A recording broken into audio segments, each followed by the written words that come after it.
कोने कोने से आए हुए मेरे सभी प्यारे व्यापारी, उद्योगपति, कारोबारी भाइयों बहनों को सबको मेरा नमस्कार, सबको मेरा प्रणाम, सत श्री अकाल।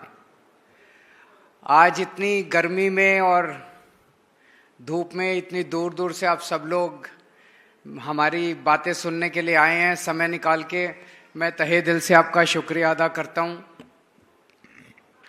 दोस्तों, अभी अभी अमन अरोड़ा जी ने आपको, जो हमारे मंत्री हैं, कैबिनेट मंत्री हैं, उन्होंने बहुत सारी बातें बताई कि व्यापारियों के, कारोबारियों के, छोटे छोटे दुकानदारों के, उद्योगपतियों के लिए हमारी सरकार ने पिछले 2 साल में क्या क्या काम किया। अभी 2 ही साल हुए हैं हमारी सरकार बने हुए। 2 साल तो कुछ भी नहीं होते। उसके पहले 75 साल आपने इस पार्टी को भी मौका दिया, इस पार्टी को भी मौका दिया, और इन दोनों पार्टियों ने मिलके बेड़ा गर्क कर दिया पंजाब का। अब जब हमने संभाली सरकार तो पता चला कि पंजाब का कितना बुरा हाल था। आप लोगों से छिपाने कुछ भी छिपा हुआ नहीं है। आप सारे पढ़े लिखे लोग हो, व्यापारी लोग हो, कारोबारी लोग हो, आपको सब पता है कि कितना बुरा हाल था। हमारी पार्टी व्यापारियों को, उद्योगपतियों को, कारोबारियों को बहुत ज्यादा इज्जत देती है, तवज्जो देती है। ये इस बात से साबित होता है कि जैसे ही दिल्ली का चुनाव खत्म हुआ, मैं सीधे पंजाब आया और पंजाब आके सबसे पहली मीटिंग मैंने व्यापारियों और कारोबारियों के साथ करी। उसके बाद मैं जनता के बीच में गया। और आजकल रोज मैं जिस शहर में होता हूं, इस वक्त तो चुनाव के दौरान नेता बड़े बड़े रोड शो कर रहे होते हैं, बड़े बड़ी सभाएं कर रहे होते हैं, पब्लिक रैली कर रहे होते हैं। मैं रोज सवेरे 12 बजे जिस शहर में होता हूं, उस शहर के कारोबारियों से और व्यापारियों से सबसे पहले मिलता हूं। 1 साल पहले मैं आया था मान साहब के साथ, पता नहीं आप लोगों को याद है कि नहीं है। मैं और मान साहब लुधियाना आए थे, जलंधर गए थे, अमृतसर गए थे, मोहाली गए थे। हमने व्यापारियों के साथ मिलकर उनकी समस्याएं सुनी थी। मेरे वापस जाने के बाद मान साहब होशियारपुर गए, दसुआ गए, दीनानगर गए, पटियाला गए, मोगा गए, पठानकोट गए। वहां भी उन्होंने व्यापारियों के साथ अलग अलग जगह मिलनी करी, और जितने सुझाव आए, समस्याएं आई, उनमें से कई सुझावों के ऊपर काम किया गया और कईयों पे अभी काम चल रहा है और कईयों पे अभी काम करना बाकी है, काम करेंगे। एक चीज तो आप मानोगे, अभी 2 ही साल हुए हैं। 2 साल ज्यादा नहीं होते, लेकिन इन 2 सालों में आपने इतना तो देखा होगा कि हवा का रुख उल्टा हो गया। पहले जहां सब कुछ नीचे नीचे नीचे नीचे जा रहा था पंजाब के अंदर, अब वो नीचे जाना बंद हो गया। अब धीरे धीरे धीरे धीरे चीजों का समाधान होने लगा है, चीजें अच्छी की ओर बढ़ने लगी हैं, सारी चीजें अच्छे की ओर बढ़ने लगी हैं। एक समय था आज से 2 साल पहले, जब दूसरी पार्टियों की सरकारें थी, जब व्यापार और इंडस्ट्री पंजाब छोड़ छोड़ के जा रहा था, छोड़ छोड़ के जा रहा था। चाहे अमृतसर हो, चाहे जलंधर की स्पोर्ट्स इंडस्ट्री हो, चाहे लुधियाना हो, चाहे कोई भी इलाका हो पंजाब का, व्यापारी भी छोड़ छोड़ के मध्य प्रदेश जा रहे थे, हिमाचल प्रदेश जा रहे थे, राजस्थान जा रहे थे, उत्तर प्रदेश जा रहे थे। पंजाब छोड़ छोड़ के जाना बंद हो गया है। अब हमारी कोशिश है कि जो छोड़ के गए हैं उनको वापस लाएं, जो अभी मौजूद हैं पंजाब के अंदर उनको और मौका दें अपना व्यापार बढ़ाने का, और विदेशों से भी काफी इन्वेस्टमेंट पंजाब के अंदर आए। पिछले 2 साल में इस दिशा में काफी कदम उठाए गए हैं। विदेशों से भी और हमारे देश से भी बहुत बड़ी बड़ी इंडस्ट्री अब पंजाब के अंदर इन्वेस्टमेंट करने को तैयार हुई है। पिछले 2 साल में लगभग 56,000 करोड़ रुपए का इन्वेस्टमेंट पंजाब में शुरू हो गया है। जमीन खरीद ली गई है। वहां पे ऐसा नहीं कि बस एमओयू साइन हुए, नारियल फोड़ दिया, जमीन खरीद ली गई, कंस्ट्रक्शन चालू हो गई है। इससे लगभग 3 लाख नौजवानों को रोजगार मिलेगा। तो जब इतनी बड़ी बड़ी इंडस्ट्री आती है तो जाहिर तौर पे इतनी बड़ी इन्वेस्टमेंट तभी होती है जब वो आने के पहले पता करते हैं लॉ एंड ऑर्डर ठीक है, शांति है, अमन चैन है, कोई समस्या तो नहीं है, सरकार कैसी है, ये सब पता करके आते हैं। तो इतने बड़े स्तर पे अगर इन्वेस्टमेंट आ रही है तो इसका मतलब स्थिति में सुधार हुआ है, चीजों में सुधार हुआ है। 2 साल पहले जब हमारी सरकार बनी हम कई वादे करके आए थे, उन वादों पे भी काम शुरू हुआ। उसमें सबसे बड़ा वादा था आपकी बिजली मुफ्त कर देंगे। आप लोगों के घर की बिजली मुफ्त हुई? हो गई? मैं जानता हूं अब अगला कहोगे कि हमारी कॉमर्शियल और इंडस्ट्रियल भी कम करो, वो भी करेंगे, वो भी करेंगे, लेकिन सारी चीजें धीरे धीरे होंगी। मैं बता नहीं सकता जिस हालत में हमने पंजाब की फाइनेंशियल हालत को इनहेरिट किया है, मतलब जो हालत थी पंजाब की फाइनेंस की, बहुत ही बुरी हालत थी, लेकिन सारे काम करेंगे, आप चिंता मत करो। हम पढ़े लिखे लोग हैं, फाइनेंस भी समझते हैं, कैसे लाना है पैसा, कहां से लाना है पैसा, वो भी समझते हैं। तो बिजली मुफ्त कर दी, ये बहुत बड़ी बात है। पूरे देश में 2 राज्य हैं केवल जहां आम आदमी पार्टी की सरकार है, और इन्हीं 2 राज्यों में, दिल्ली में और पंजाब में, आज बिजली मुफ्त मिल रही है। मोहल्ला क्लिनिक बने आप लोगों के यहां कहीं पे? बने हैं? अच्छे हैं? दवाइयां मिलती हैं? डॉक्टर आते हैं, अच्छा इलाज करते हैं? ये मोहल्ला क्लिनिक पूरी दुनिया के अंदर प्राइमरी हेल्थ केयर का मॉडल है। पूरी दुनिया से देखने के लिए आते हैं, पंजाब में भी आने लगे हैं लोग, दिल्ली में भी आते हैं। अब स्कूल भी ठीक करने लगे हैं हम लोग। स्कूल ऑफ एक्सीलेंस कई सारे बन गए अब पंजाब के अंदर, जहां पे प्राइवेट स्कूलों से निकाल के, मैं और मान साहब जब उद्घाटन करने गए कुछ स्कूलों का, हमने बच्चों से पूछा बच्चे कहां से पढ़ते थे इसके पहले। कई बड़े बड़े प्राइवेट स्कूलों से निकाल कर लोग अपने बच्चों को सरकारी स्कूल में भर्ती करा रहे हैं। ये सारी चीजें मैं ये नहीं कह रहा कि सब कुछ ठीक हो गया। बिजली ठीक की है, जगह जगह मोहल्ला क्लिनिक बनने चालू हो गए, 800 से ज्यादा बन गए, लेकिन पूरे पंजाब में बनाने हैं। स्कूल अच्छे करने चालू कर दिए, लेकिन पूरे पंजाब के सारे 20,000 स्कूल अपने को ठीक करने हैं। सारे पंजाब के स्कूल ठीक करने हैं, सड़कें ठीक करनी है, पानी ठीक करना है, सीवर ठीक करना है, सफाई ठीक करनी है, सारी चीजें करेंगे, भरोसा रखिए। 1 साल पहले जब मैं आपके बीच में आया था, मैंने आपको कहा था ना हम वोट मांगने आए हैं, ना हम आपसे चंदा मांगने आए हैं, हम आपकी समस्याएं सुनने आए हैं। आज मैं आपसे कुछ मांगने आया हूं, आपका वोट मांगने आया हूं आज मैं आपसे। ये सेंटर के चुनाव हैं, अभी सेंटर में हम लोग कमजोर हैं। लोकसभा में हमारा अभी तक एक ही एमपी था, पहले मान साहब थे, उसके बाद रिंकू आया। एक एमपी से काम नहीं चलता। अगर हमारी सेंटर के अंदर पावर आएगी, अगर हम केंद्र के अंदर मजबूत होंगे, लोकसभा के अंदर अगर हमारे एमपी आएंगे तो हमारे भी हाथ मजबूत होंगे। सेंटर के साथ 100 मसले होते हैं, सारे मसले स्टेट के लेवल पे नहीं होते, 100 मसले होते हैं। वो मसलों का हल तभी निकलेगा, हम सेंटर के साथ तभी संघर्ष कर पाएंगे, लड़ पाएंगे, आपके पंजाब के हक ला पाएंगे, जब हमारे हाथ मजबूत होंगे। आज मैं आपसे विनती करने के लिए आया हूं कि ये 13 की 13 सीट एक भी कम नहीं चलेगी। 13 की 13 सीट आप आम आदमी पार्टी को दीजिए, ताकि हम केंद्र से आपके हक लेके आ सकें। आप देख रहे हो देश के अंदर किस किस्म की तानाशाही चल रही है, पूरी गुंडागर्दी मचा रखी है इन लोगों ने। लुधियाने में अभी 2 दिन पहले अमित शाह जी आए, वो क्या कह के गए हैं सुना आपने? देखा था वीडियो आप लोगों ने अमित शाह जी का?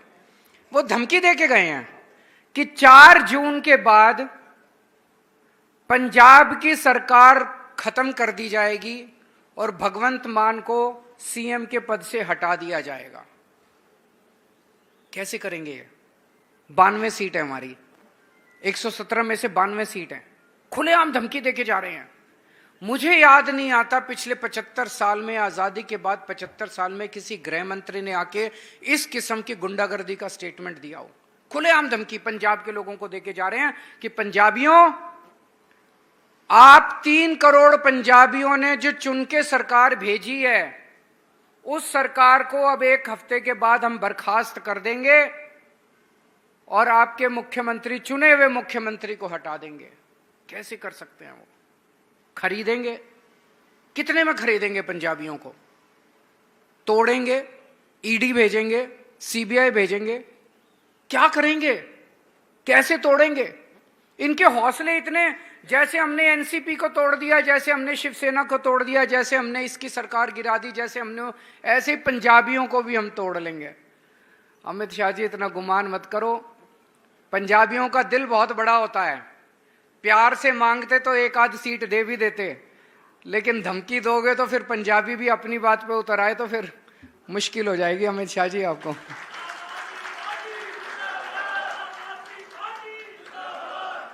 और इनको सबसे ज्यादा तकलीफ पता है किस चीज की हो रही है? ये फ्री बिजली की हो रही है। इसको बंद करना चाहते हैं वो। दिल्ली में भी फ्री बिजली बंद करना चाहते हैं, पंजाब में भी फ्री बिजली बंद करना चाहते हैं। ये नहीं कर पा रहे, ये नहीं कर पा रहे। मैं जहां जाता हूं चुनाव लड़ने, मैं कहता हूं मैं तुम्हारी बिजली फ्री कर दूंगा, इनसे नहीं होती, मैं कर देता हूं। क्यों? हम ईमानदार हैं। कहते हैं केजरीवाल भ्रष्टाचारी है, केजरीवाल भ्रष्टाचारी है। मैं पूछना चाहता हूं, पंजाब में और दिल्ली में मेरी सरकार है, दोनों जगह बिजली फ्री कर दी। गुजरात में, मध्य प्रदेश में, राजस्थान में, छत्तीसगढ़ में और उत्तर प्रदेश में, यहां इनकी सरकारें हैं। यहां इतनी महंगी बिजली है, इतनी महंगी बिजली है। बिजली फ्री करने वाला चोर है कि बिजली महंगी करने वाला चोर है? बिजली महंगी करने वाला ही चोर है। बिजली फ्री जो कर रहा है वो तो पैसे बचा बचा के भ्रष्टाचार का ही तो पैसा बचा रहे हैं, जो आप लोगों के ऊपर लुटा रहे हैं, हम लोग जनता के ऊपर लुटा रहे हैं। ये आपकी फ्री बिजली बंद करना चाहते हैं, ये बड़ा ध्यान रखना। एक एक बटन जो बीजेपी का दबेगा वो आपकी फ्री बिजली खत्म करने के लिए दबेगा। तो बीजेपी को एक भी वोट नहीं पड़ना चाहिए, यहां पे सारा वोट आम आदमी पार्टी को पड़ना चाहिए। इन्होंने पंजाब के हक का 9,000 करोड़ रुपया रोक रखा है। 5,500 करोड़ रूरल डेवलपमेंट फंड का, नेशनल हेल्थ मिशन का। ये रूरल डेवलपमेंट फंड का पैसा पंजाब की सड़कें बनाने के लिए इस्तेमाल, रूरल गांव की सड़कें बनाने के लिए इस्तेमाल होना था। नेशनल हेल्थ मिशन का पैसा मोहल्ला क्लिनिक बनाने के लिए इस्तेमाल होना था। तो ये तो गुंडागर्दी है ना, कि भाई तुमने आम आदमी पार्टी को वोट दे दिया, अब हम पंजाब का पैसा रोक लेंगे। राजनीति चुनाव के दौरान होनी चाहिए, चुनाव में राजनीति कर लो। एक बार चुनाव खत्म हो गए, उसके बाद केंद्र सरकार अगर किसी राज्य के हक का पैसा रोकती है, वो सही नहीं है, वो तानाशाही है, वो गुंडागर्दी है। आप हमारे 13 एमपी जिताओगे, आप पप्पी पराशर को जिताओगे, पप्पी पराशर उनके कमरे में बैठ के तब तक नहीं उठेगा जब तक आपका 9,000 करोड़ रुपया रिलीज नहीं हो जाता। गलत तो नहीं कह रहा पराशर साहब?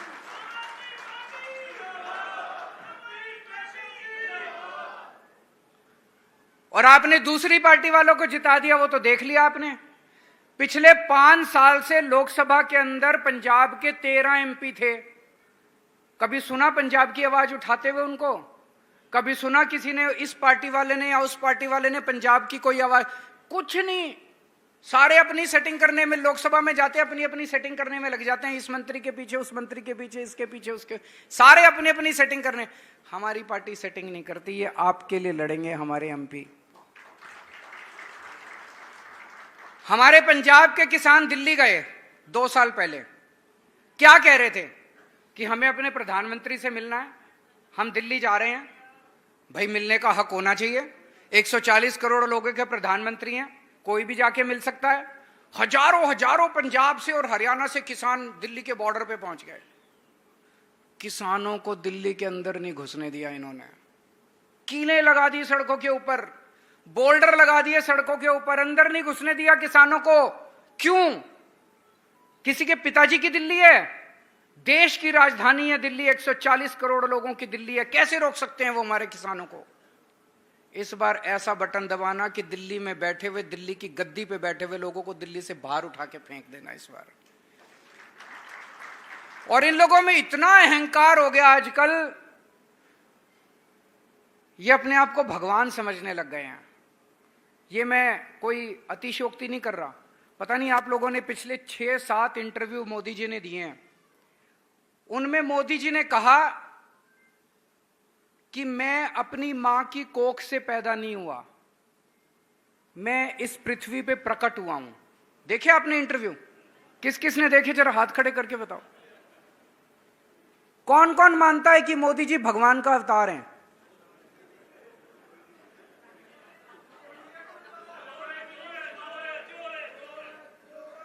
मैं आरएसएस से पूछना चाहता हूं, आरएसएस चुप बैठा है, आरएसएस भी जरा बता दे कि क्या वो मोदी जी को भगवान मानते हैं? क्या वो मोदी जी को भगवान का अवतार मानते हैं?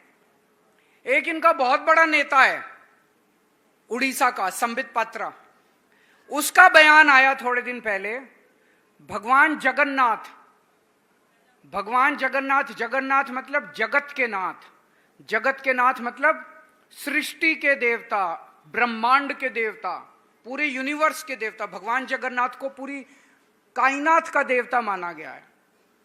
संबित पात्रा कहता है भगवान जगन्नाथ मोदी जी के भक्त हैं।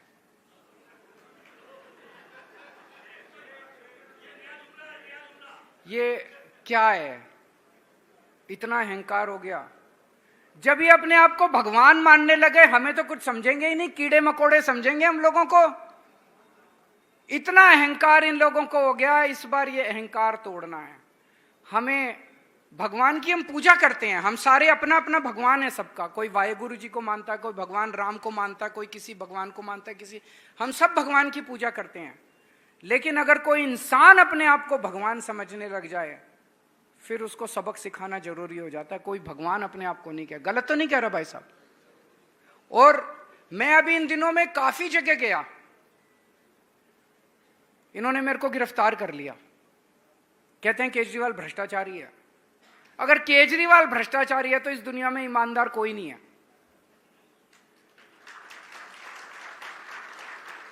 तो इनका मकसद क्या था मेरे को गिरफ्तार करने का?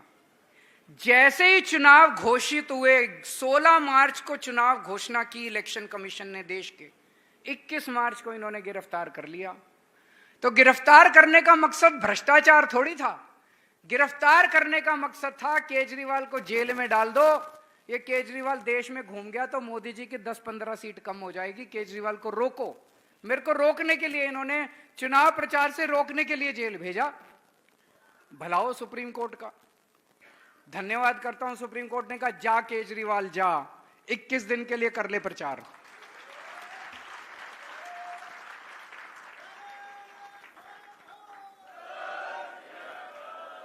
और आज मैं आपके बीच में आ गया, देखो, प्रचार करने के लिए।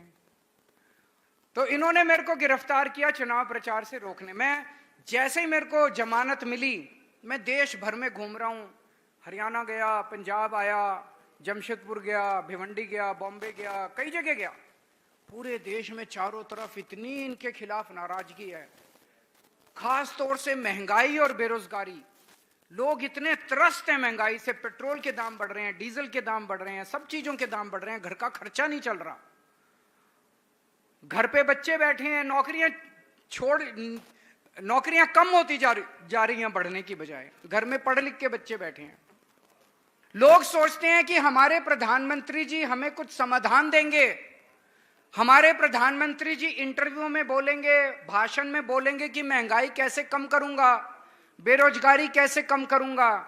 लेकिन जब वो अपने प्रधानमंत्री जी को सुनते हैं तो प्रधानमंत्री जी कहते हैं ये इंडिया गठबंधन वालों को वोट दे दिया तो ये तुम्हारी एक भैंस खोल के ले जाएंगे। सुना था आप लोगों ने? ये तुम्हारी टूटी खोल के ले जाएंगे, ये तुम्हारा मंगलसूत्र छीन के ले जाएंगे। ये क्या है? ये क्या हो गया प्रधानमंत्री जी को? कैसी कैसी बातें कर रहे हैं। हम चाहते हैं प्रधानमंत्री जी हमारी समस्याओं का समाधान दें, तभी तो वोट देंगे उनको। वो समाधान देने की बजाय अजीब अजीब बातें कर रहे हैं आजकल। वहां पे गए, बॉम्बे गए, बोले उद्धव ठाकरे अपने पिताजी की नकली संतान है, शरद पवार भटकती आत्मा है। इस चीज के लिए वोट मांग रहे हैं वो। 10 साल हो गए देश का प्रधानमंत्री। मैं आपके बीच में आया, अपना भाषण मैंने कैसे शुरू किया? मैंने अपने भाषण में कहा बिजली फ्री हो गई, आपने कहा हो गई। मैंने कहा मोहल्ला क्लिनिक बन गए, आपने कहा बन गए। मैंने कहा स्कूल बन गए, आपने कहा बन गए। मैंने कहा अमन अरोड़ा ने आपको इतनी सारी, मैंने अपने काम गिनाए। मैं अपने काम पे वोट मांग रहा हूं। 10 साल हो गए प्रधानमंत्री जी को देश चलाते, एक काम गिनाने को नहीं है उनके पास कि मैंने तुम्हारा ये काम कर दिया इसलिए मेरे को वोट दो। एक काम नहीं है उनके पास। गालियां दे रहे हैं, सुबह से शाम तक गालियां दे रहे हैं। दोस्तों, ऐसे देश की तरक्की नहीं हो सकती। आप सब लोगों से विनती है, 13 के 13 एमपी होंगे। पंजाब में हमारी सरकार है, मिलके काम करेंगे। किसी भी दूसरी पार्टी वाले को एमपी बना दिया, वो क्या करेगा? लड़ेगा बस बैठ के। भगवंत मान ये, भगवंत मान वो, गालियां देगा बस भगवंत मान को, हमारे मंत्रियों को, हमारे एमएलए को। आप चाहते हो अगले 5 साल लड़ाई झगड़े में बीते हैं तो उनको वोट दे देना। आप चाहते हो पंजाब की तरक्की हो, 13 एमपी पंजाब सरकार के साथ मिलके केंद्र को से अपने हक लेके आए, तो 13 के 13 आप पंजाब की तरक्की के लिए हमारे को देना। और फिर देखना जो काम अभी हम कर रहे हैं, ये दिन दूना 4 चौगुनी तरक्की होगी।